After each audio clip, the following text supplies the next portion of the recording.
Welcome to Be Bold Branding, where we discuss the power of differentiating yourself through your own unique story and standout personal brand. Today, we're talking with a guest who is known as the Money Healer.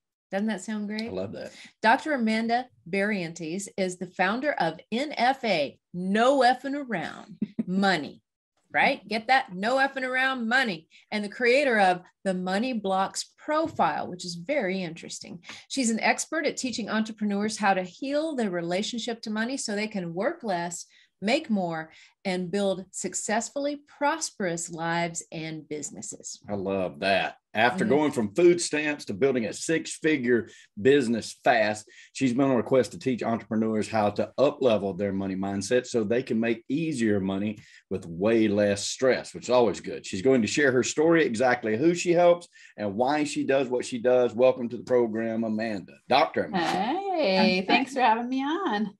Absolutely. You're so welcome. So tell us how you got started in this profession, Amanda. I know it's a great story. And on top of that, was there like a specific event or person in your life that kind of shaped this direction for you? Yeah, definitely. I always think about entrepreneurs and how they get into entrepreneurship. I think it's something everybody wants to do, entrepreneurship. And then they get into it, they're like, oh, is this for me? And either it really is, or they're like, oh dear, I need a paycheck. So, I'd say a lot of my life, I was very independent and didn't love to be told what to do. So, entrepreneurship, it suits me well, but I didn't really step into it for that reason. For me, it really started with relationship fallout. So I had left my 15-year marriage having an affair. And then my next relationship wasn't working well. So I was on the floor crying one night and I was looking out at this empty basement. My boyfriend had moved out and I was just crying, going, I don't know where I'm going to live. I was on Craigslist looking for houses. I had 3 kids and I was in grad school. And the place that I lived was really expensive. And so my income didn't meet the needs to find a place to live. And so I was just going, oh my God, I don't know what I'm going to do. I had already been seeing a free counselor who said, you got to go on food stamps. I had a whole bunch of shame around that. And, so luckily I got a call from subsidized housing and they're like, we have a spot for you, which really saved the day. But in all of this mess, I really realized this night when I was laying on the floor crying that I was the center of all of the things that were going on in my reality. And so I had the epiphany of, I got to do something different. I'm willing to do whatever it takes to have better relationships and make more money. And I didn't really know where that was going to lead me, but it right away led me to podcasts because I was so busy that, I didn't have a lot of extra time and I didn't have any extra money. And so I had to learn on the go for free. And so I just started listening to podcasts nonstop, when I was walking to classes and when I was doing the dishes and taking the kids to school. And I just started realizing that there are answers and that you can build skills to change your reality. And no one had really ever taught me that before. It was interesting to be in grad school and learning so much, but not in the way of life skills or money skills or relationship skills. And so as I was learning all those things, my life started to really change. And, I think the universe works in really magical ways. So it's magic, it's quantum physics, it's all these fun things. But while I was going through all of this, I realized all of these podcasts are done by coach type people. Maybe I could make money doing what I love, which was teaching, and I could have a big impact. And simultaneously, our department that I was in had this national news fallout where professors were leaving, people were really stressed. And I was like, I don't want to do this job. And so I decided I'm going to finish my degree and I'm going to take the leap and become an entrepreneur and see what happens. And in that first year, I went 6 figures and, learned a lot since then. That was only a couple of years ago. That's awesome. Wow. Only a couple of years ago, you've come a long way, baby. I have. That's awesome. I can just picture like that scenario as you painted it. You're lying there on the floor, looking around, thinking, how am I going to live here? You have 3 kids in graduate school. Wow. What a load of, stress. Oh, yeah. And a motivator, no doubt. It really hits home with me because I was raised by a single mother that sort of could parallel that story a lot. Yep. And so it really hits home with me. And it was me and my sisters. I was in the middle of 2 sisters. So, entrepreneurship came to me early on because I wanted to control my own destiny too. even though that destiny, you don't know what that looks like when you first step out, you know, and say, oh, I just want to be an entrepreneur. Okay, now I'm starving to death. But yeah, you know, the benefit of starting out not having a lot of money was that I didn't need to make a lot of money in the beginning. So it was, I bootstrapped everything and really just hustled and didn't have to make that much. And so every client I got, it was like, oh, here's 2 more months of living. Okay, I can make it for 2 more months. And then I just kept going and it just kept growing. And it was really wild. But I so agree. It is a huge motivator when you're at the bottom. It is. There's a freedom there that a lot of people don't know, you know, they and this is a little off script really, but I think it's worthy of talking about. You know, there's a freedom in starting there at the bottom that a lot of people don't fully understand when they have good paying jobs or something, and think, oh, you know, I'm tired of this guy being on top of me all the time, making sure I'm doing my work. I want to be an entrepreneur of my own, right? And then they're hung in that juxtaposition of, you know, of giving up what you have to gain what you want, and you need to be sure that that's what you want, because you're going to give up what you have for something you thought you wanted, and then that can always be a problem. But when you start from that position of we don't have a choice, it's really powerful. And you hear people talk about it all the time, like you need to burn your bridges behind you, because there's no backing up. If you're going to go this direction, you've got to plow and go forward from here on out. And you were in that position, but there's a lot of people in that position that don't do that. And you just buckled down and said, I'm going to make this work. And that's huge. Yeah. You know, I love what you're saying. I always think about it as the curse of the comfort zone. You know, for me, I was really uncomfortable already. So it was like, why not go for it and see what happens? Whereas, you know, if I had a really high paying job, I see this with people I work with sometimes, you know, it's like, well, I don't know if I want to leave. I don't want to take that leap because I'd be giving up this really cush job and I have a lot of security and benefits and all those things. And so in some ways it's a beautiful place to be at the bottom and, you know, just be able to take that leap, just like you're saying. And, you know, we get stuck in comfort zone, and I was not in comfort zone. And so it was easier to take that leap, I think. Yeah, I don't think either that it changes over time. Like, because I think that and you probably are seeing this too. I know we've experienced it. Tanya's been an entrepreneur for many, many, many years, and I've been an entrepreneur all my life. I worked for somebody for 6 months during my senior year of high school, and that's been about it. Ever since I've been, you know, having to find my own clients or whatnot. I don't say that to brag. It's no different, because when you reach certain plateaus in business, you really start that process over again. You're sitting in a place where you're doing okay, you're making 6 figures, but you want to make 7, right? And now you're like, I got to give up this, you know, I got to gamble this solid 6 right here, this mid 6. I got to gamble this to get to that 7. And then you get to the 7 and then you're like, what's 8 like? You know what I mean? Like, it's never going to stop. You know what I mean? Yeah. And if you're like Jeff Bezos or something, maybe he's not looking for that next comma or 0, but the rest probably of is. So, Yeah. What would you say are some of the common mistakes that people make when it comes to like a money mindset that you deal with? You know, I think that the most common mistake first is thinking that it's not something that can be learned. So, or that people don't even know they have an issue, you know, so they go, I hear people all the time say, I don't have any money blocks. And then I'll talk to them for 3 minutes and be like, oh yeah, I have money blocks. So it doesn't matter what level of income you're at, you have money blocks. So anytime you don't feel at a 10 about the way you make money, save money, invest money, grow your money, then you have a money block. And I've never met a person, I don't care how much money they make, that doesn't have money blocks. And it's because it's rooted in all of our limiting beliefs. And so, you know, I always tell people that your outer world is a reflection of your inner world. And if you don't like what you're getting on the outside, you've got to change what's within.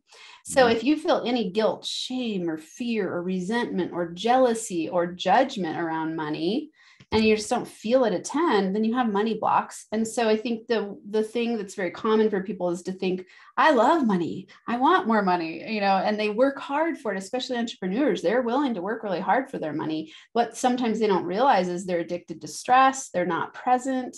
They don't feel good about the way they're making money. They feel scared about the future of if the money's going to go away. they feel like they've got to sometimes hide it. You know, sometimes wealthy people will even have what's called wealth shame, where they minimize the amount they make, or they don't talk to people about it, or they hide it in a way because they're embarrassed and they think, oh no, what if they think I'm a jerk or I'm a greedy jerk because I make so much money? I mean, there's all different ways that these show up. So I think one of the big things is that people don't recognize that they have money blocks. And then when they do, they're not quite sure what to do about it. Well put. I would definitely say I've had money blocks for sure. There's no doubt that there have been many times where scared to let go of something for some other reason. Definitely have felt that, well, I don't want to boast. I don't want to brag. I don't want to be out here. And people think, well, he's just arrogant guy that, that didn't come up with a broke mother and, two sisters. Yeah. Right. So I definitely agree with that. Never thought about it, actually, that all of us have these unless somebody shows us how to get rid of them and how to, we say something with BrandFace that's very important. We teach people that it's hard to read the label when you're inside the jar. Like you need somebody outside of you to show you what your brand should be and how that brand will make you money if you will allow somebody to look at that. It applies here just as good as anything else in your craft, because there's no doubt everybody has a block of some kind. Yeah. For their success or their money. Yeah, I love that. It's so true. That leads to the next question for you, Amanda. This is a lot like what we do with personal branding. People sometimes don't feel they're worthy. Sometimes they feel like they don't want to put themselves out there because they don't want people to see them as arrogant or egotistical. And so you've got a lot of those same blocks about growing your own personal self and personal brand. And so there's a lot of alignment here. What would you say holds them back most of all from developing that right mindset? I know you say the blocks, right? So if that blocks are the answer, maybe what are some of the most common blocks? Well, when I do the money blocks profile with people, there's 3 different main types. So it's money is bad, money is scarce, and money causes stress. And I think of those as paradigm beliefs, where under each of those, you're going to have different beliefs based on your upbringing. And so this is never to blame your parents or the people who raised you. It's about recognition and awareness so that you can choose from today forward how you want to consciously relate to money and your reality. And so, under those, it's like money is bad could be something, often that's a wealth shame piece where I'm afraid I'm going to look like an egocentric jerk or a greedy jerk if I have too much money. So a lot of times this will show up in entrepreneurship often as people saying it's, I was given this gift. It's not spiritual to make too much money, or well, I can't charge that much because it's not spiritual, or it's bad to have too much money. Somewhere in their belief system they have, and it's bad to make too much money. Often you'll find a lot of people volunteering too much of their time, where they're suffering but they're still volunteering their time and not making enough money. Under the money is scarce, this is obviously all of these in a big way are scarcity limiting beliefs, but under the really specific money is scarce, it'll be people who you could see someone in this one make a lot of money and they're still always worried there's never going to be enough. And so they keep working really hard. And sometimes they just have the scarcity that they're not enough. So then they struggle with imposter syndrome, self-doubt, and they really work hard to prove themselves. So you'll see them learning a lot and getting as many credentials as they can to prove that they're smart. And it doesn't always lead to money. Sometimes it leads to a lot of money. It just leads to this feeling of there's never enough. Could be there's not enough time to work out and have a successful business. There's not enough time to have a great relationship and have a successful business. So I see a lot of that in the money is scarce money block. And then under the money causes stress, this is an interesting one. It could come from, let's say, your parents fighting about money when you were younger. You saw a lot of stress. Maybe they worked a lot and they made a lot of money, but you saw that it caused some stress and they weren't balanced. Or they worked a lot and didn't make a lot, and you still develop this thought money causes stress. And oddly, what happens here is that people will fill their plate with so much to do at all points in time, because they have the underlying belief money causes stress, and we create in our reality what we believe to be true consciously or unconsciously. So if they believe money causes stress, they keep creating situations where money causes stress. Yep. And so these show up time and time again with it, and they'll show up over and over in different ways in your life. Sometimes you'll have all 3, sometimes you'll be really working through one, then you'll break through the next level in this evolutionary upward spiral trajectory. And then you see the next level and you go, oh, now I'm facing this one. Or you'll break through to a new level of your business or have a baby or get married. And then all of a sudden you're at a new money block level and you just keep facing it. So I always think of this work as an ongoing journey of self-discovery. Yeah, it is. It is. I love that. My money blocks have been more around stress than anything. And I think it's that way with a lot of very independent people. Yeah. Because if, you know, the common saying when I was growing up that actually my mom taught to me, Mom, I'm not blaming you, I swear, is if it is to be, it is up to me. Right. Yeah. And so, and I was always very independent from a very young age. So it's like, okay, if I'm going to make this happen, it's all up to me. And then you start a business, you have team members, you're training people, you're trying to get people to do the things so that you don't have to do them all.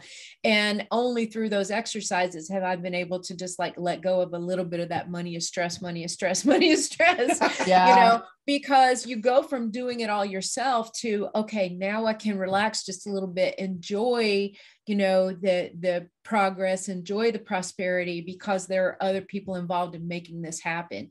But it is a journey. You're absolutely right. It's a journey, and it does change, evolve over time. Yeah, absolutely. It's a fascinating topic. And I think the one that has really just made me curious for many years is of people afraid to be successful, right? We see that in the branding area a lot. It's like, and I always thought, who on earth is like afraid to be successful, right? But it's so true. And I don't know that I have ever had that particular block. Maybe I have, and you know, maybe you're saying, "Oh yes, you have." I'm hearing it in all your voice and everything you're saying, right? But I've never been able to fathom that one. But as I work with more and more people in the personal branding space, I see that come to fruition, and I think, wow, this really is a problem. Yeah, it's a really interesting one. I think of that one most commonly as money causes stress. And what it is like responsibility causes stress. And they see the success as responsibility and could be burdensome and could cause them to not have time freedom. And so often before people are successful at all, they'll make up a big story in their mind. Oh, what if I get so successful, I don't even have time to do my regular everyday life? And so they sabotage before they even start to be successful in the area. Yeah. I have actually heard that on the phone with people that were considering coming into our personal branding program. It's like, well, what if this brand works so well for me that I'm just overwhelmed? I have way too much, because I can't have way too much. I've got kids, I've got this. And I thought, just first of all, just relax for a minute, you know. Second of all, here's plan A and B for when you get overflow. You can still make money by referring the business out. Okay. So we go through, you know, I do have to go through that exercise with some of them, but it's fascinating. And focusing on this topic, I think, is going to help a lot of people, Amanda. Yeah. Do you think that, like in that particular, for instance, sometimes people are afraid of how to say no to turn, you know, because there's definitely ways to turn away business. I mean, there's definitely ways to, like Tanya said, especially like in a real estate business or something like that, there's referrals there, you know, oh, I'm overwhelmed, I can't do this. Well, you got 1,000 people around you, you know, that aren't doing anything in real estate, and they'll help you out. Just call them. They'll be on it. Do you think that it's a, you know, inability or fear of saying no, possibly? Is that absolutely? Yeah, really, when people have that fear of success going on, often I go first to the money causes stress, but then you couple it with money is scarce, because what it is a scarcity block, like exactly like you're saying. I'm not enough, so I don't know how to set boundaries. I need to say yes to everything, and I've got to like get people to like me, and so I'm afraid I won't be able to say no, which means I'll be overwhelmed, and then money causes stress, and I wouldn't want to be that successful. So it's all this stuff that comes up, instead of going like, how could I handle X amount of dollars? How could I handle X amount of clients? And getting creative about it, because when we come from a place of confidence, so, you know, the opposite of money blocks is money confidence. So we're going, I'm confident, which means I know, love, and trust myself. So when I know myself, I know what I love to do in the world. I know my zone of genius. I know what I'm good at. I know what I'm skilled at. I know what I'm incompetent at. When you love yourself, you love all the parts of yourself, and you don't beat yourself up. You don't have that inner critic voice yelling at you all the time. And when you trust yourself, you're resourceful, and you know, I can find new creative ways to bring in new business, to say no, to refer, to delegate. And then you have this confidence where you go like, okay, I can move through this. It's okay. What if my business gets crazy successful? Bring it on. That's awesome. I'll figure it out as I go. Yes. Exactly. I love that. I think that I got lucky in life early on because with my parents divorcing, my mom ending up where she was, right? Sort of like your situation, you know, very, very distraught, scared, not knowing how am I going to feed these 3 kids and stuff. And my dad was gone, and he had built a pretty successful business, but then he destroyed it with the same attitude that he destroyed his marriage with, right? And I'm not beating up on dad. I'm just saying he's learned his lesson, or did. And so, you know, everything's good in that. But he had a friend that I saw that was in the same industry. And I remember behind a closed door being in the lobby of his business as it was crashing, right? And this guy saying, "You're scared of success. Dude, you're scared of success." My dad got livid. Oh, he got so mad, right? It's a booting the guy out and everything. How dare he talk to me that way? You know, but it stuck because I was like 8 or 9 years old. It stuck in my mind. Yeah. Well, later on in life, I saw that very guy that gave him that advice tank 2 businesses before he got a 3rd business that just exploded, just like, I mean, huge millions.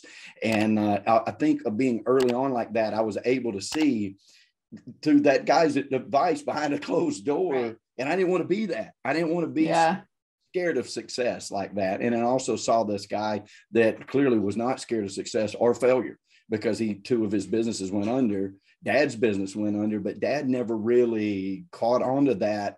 Maybe I am success. Maybe I did not control everything out of scarcity. Maybe I didn't approach life with an abundant thought process. And Larry did, his friend did, and just huge. That's amazing. It's amazing that you were that self-aware at that age. You know, I think about, so my NFA money formula is 3 steps. It's recognize your blocks, reframe your beliefs, and then repeat to reprogram, you know, through repetitive action. So it's like you're recognizing that at a young age helps you to be consciously aware, because anything you're unconscious of is going to have to play out again and again and again in your life until you become conscious of it. And so if you're afraid of success, you're going to keep this sabotage cycle going until someone helps you see, hey, dude, you're in a sabotage cycle. And then it's easier to start going, oh, do I want to keep repeating this reality, or do I reframe and start taking action in a different direction? And then my success will change because I've changed from the inside out. Mm-hmm. Wow. Wow, Dr. Amanda, this is good stuff, man. We could go on for years about this. It's so fun to talk about. Well, we're going to shift now due to time, and let's talk about your brand a little bit. This is 5 questions that we like to ask our guests that sort of like gives you an idea where you stand, and you're going to do great at it. We can already tell. Okay. Question number 1. What sets you apart from others in your industry? Oh, easy. I'd say boldness. Being bold. I mean, using the F word in your company brand is pretty bold. And so it automatically has people come my way or be like, I wouldn't want to work with her because that word bothers me. So that alone is something that really helps people understand who I am at the core. Is like, I'm not messing around. I care about you. I care about your success, and I'm going to be a straight shooter with you. Love it. I do too. Fantastic. All right. Question number 2. Exactly who do you serve? Who are your ideal customers? I serve pre-6-figure entrepreneurs who are ready to break through the next level. So they're ready to really develop that money confidence and work through their FUD, their fear, uncertainty, and doubt that causes them to have all of those limiting beliefs that keep them from getting where they want to go. Awesome. And how do you serve them?